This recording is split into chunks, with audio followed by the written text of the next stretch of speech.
آخری بات یہ کہ معراج کے متعلق مختلف نظریات ہیں. غامدی صاحب کے بقول ایک خواب تھا اور ایک نظریے کے مطابق سدرۃ المنتہا سے آگے نہیں گئے، دیدار صرف جبریل امین کا ہوا. کیونکہ ہم تو یہ مانتے ہیں کہ معراج کا واقعہ جسمانی وجود کے ساتھ پیش آیا تھا اور یہ کہ عرش تک کا سفر تھا.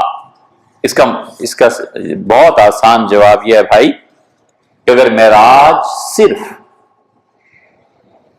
خواب ہوتا، تین باتیں چھوٹی چھوٹی.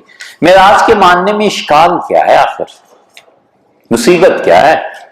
غامدی صاحب ہو یا کوئی اور ہو، یہی ماننا پڑتا ہے نا کہ جسم مبارک یہاں سے اٹھا اور عرش تک گیا یا جنت دیکھی جہنم دیکھی اور واپس آ گیا.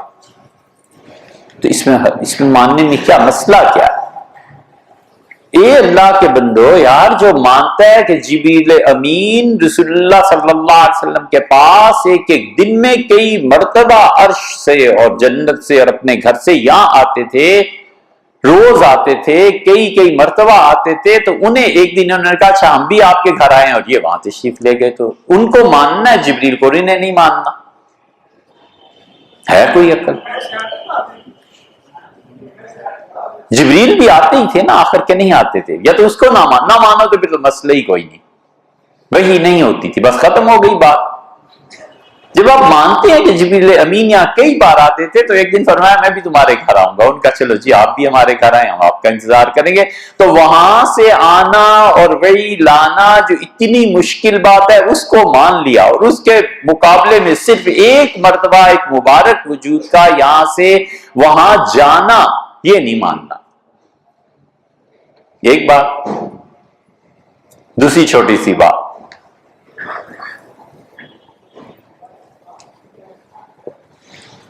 اللہ تعالیٰ نے قرآن میں کہا ہے وَمَا جَعَلْنَا الرُّؤْيَا الَّتِي أَرَيْنَاكَ، اور وہ جو ہم نے آپ کو زیارت کروائی. یہاں رویا کا لفظ خواب کے معنی میں نہیں ہے، یہاں رویا سے مراد رویت ہے، رویت کا مطلب ہے دیکھنا. وہ جو ہم نے آپ کو اپنی نشانیاں دکھائیں، فِتْنَةً لِلنَّاسِ، لوگوں کے لیے بہت بڑی جانچ اور امتحان تھا.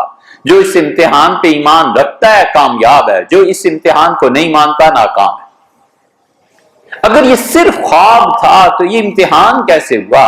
مکہ والوں میں اتنی عقل بھی نہیں تھی کہ ایک آدمی اٹھ کے کہتے کہ آپ نے خواب میں دیکھا، یار میں عرش تک پہنچ گیا ہوں، یہ ہو گیا یہ ہو گیا. مکہ والے کہتے تھے یہ جھوٹ ہے. بھی خواب کون نہیں دیکھ سکتا؟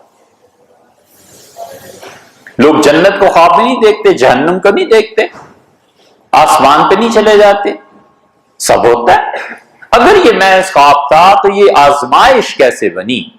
یہی وہ گمراہی ہے جس کا بیج سر سید نے بویا تھا.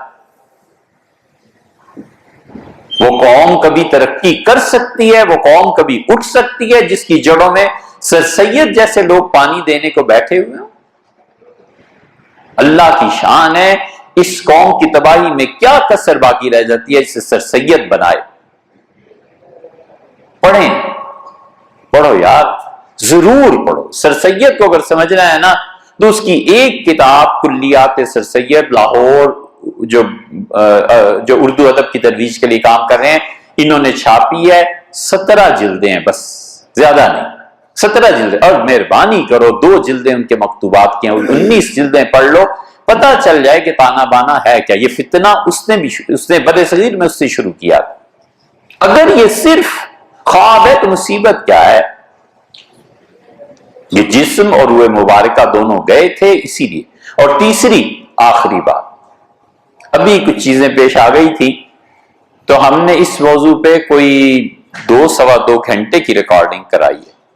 تو یہ جو لوگ ریکارڈنگ میں، ہمیں تو پتہ نہیں، نام جانتے ہیں ویب سائٹ اور کیا ہوتا ہے اور کیا نہیں، مگر جو دوست کام کر رہے ہیں انہیں کہیے اسے آپ کو دکھا دیں، ڈال دیں، تو اس میں بہت سی چیزوں کا آپ کو آسانی سے جواب